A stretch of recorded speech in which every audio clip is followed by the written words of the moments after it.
तो मध्य प्रदेश और छत्तीसगढ़ में कांग्रेस की करारी हार का पोस्टमार्टम शुरू हो गया है। दोनों राज्यों में कांग्रेस आलाकमान ने फैक्ट फाइंडिंग कमेटी बनाकर भेजी है, जो हार के कारणों की पड़ताल कर रही है।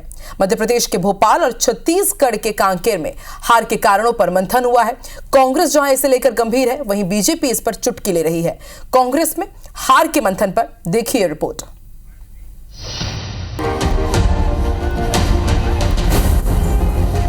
लोकसभा चुनाव में कांग्रेस का प्रदर्शन काफी बेहतर रहा। पार्टी अपनी सीटों का आंकड़ा 52 से बढ़ाकर 99 तक पहुंचाने में कामयाब रही।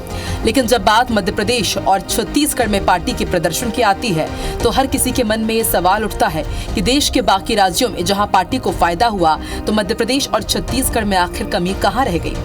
छत्तीसगढ़ में कांग्रेस को केवल एक सीट नसीब हुई, वहीं मध्य प्रदेश में तो उसका सुपड़ा ही साफ हो गया। कांग्रेस में हार के इन्हीं कारणों पर मंथन के लिए मैराथन बैठकें चल रही है।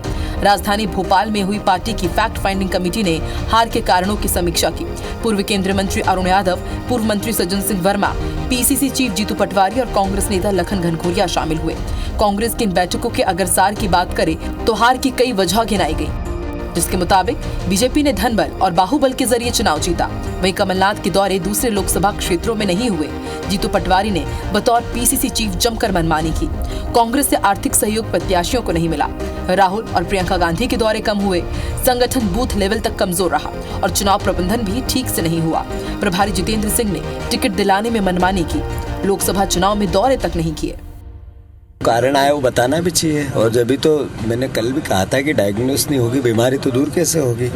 तो जो सच है, जो सही है, उसी पे काम होगा। बीमारी पकड़ में आ रही है 100%। इसीलिए तो लंबी 2-2 दिन 3-3 दिन ऐसे पहले मीटिंग चलती थी क्या। आने वाले समय में जो संगठन का फेरबदल होगा, जो कसावट होगी, निश्चित रूप से वो आगामी भविष्य के लिए कांग्रेस के लिए बहुत अच्छी होगी। कांग्रेस एक महासमुद्र है, 2-4 बूंदे निकलने से कोई फर्क पड़ता नहीं है। तो मैं समझता हूँ कि कौन जा रहा है कौन आ रहा है ये अब मायने नहीं रखते। दिग्विजय सिंह जी हमारे सीनियर लीडर, सबकी अपनी व्यस्तताएं होती हैं। नकुलनाथ जी की अपनी व्यस्तताएं होती हैं। इतने सारे लोग उन्हीं के हैं, दिग्विजय सिंह जी के और कमलनाथ जी के हैं जो आए। हार की ऐसी ही समीक्षा छत्तीसगढ़ के कांकेर में भी की गई। यहां कांकेर और बस्तर सीट पर हार की समीक्षा की गई। कांग्रेस की फैक्ट फाइंडिंग कमेटी के सदस्य हरीश चौधरी ने नेताओं से 1-to-1 चर्चा की। बैठक में प्रदेश सह प्रभारी विजय जांगड़े, चंदन यादव, दीपक बैस शामिल हुए। इस दौरान कुछ नेताओं ने अपनी अनदेखी का आरोप लगाया। कांग्रेस ने बस्तर सीट भी चुनाव में गंवा दी। वहीं कांकेर सीट पर काफी कम अंतर से पार्टी की हार हुई है। कांग्रेस जहां हार के कारणों की तह तक पहुंचने के लिए जी जान से जुटी है, तो वहीं बीजेपी कांग्रेस में हार पर मचे हाहाकार पर चुटकी ले रही है। मध्य प्रदेश के सीएम डॉक्टर मोहन यादव ने कांग्रेस में हार पर जारी बैठकों के दौर पर कहा कि कांग्रेस से मेरी सहानुभूति है। कांग्रेस पार्टी की फैक्ट फाइंडिंग कमेटी हार के कारण ढूंढने के लिए बैठकें, कवायतें केवल नाटक नौटंकी से ज्यादा कुछ नहीं है।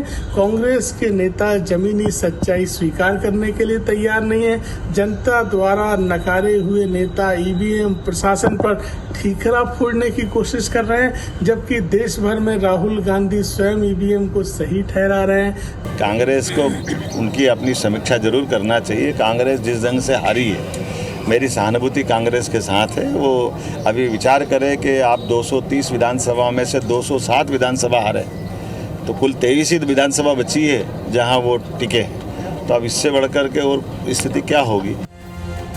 मध्य प्रदेश और छत्तीसगढ़ की सियासत हमेशा से दो दलीय रही है। एक समय था जब कांग्रेस का दोनों राज्यों में दबदबा था, लेकिन बीजेपी के उदय के साथ कांग्रेस का सूरज अस्त होता चला गया।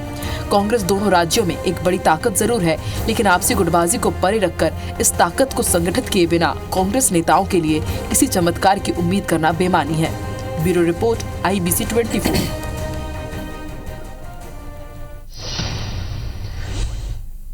तो छत्तीसगढ़ हो या मध्य प्रदेश, दोनों ही जगह पर कांग्रेस मंथन कर रही है।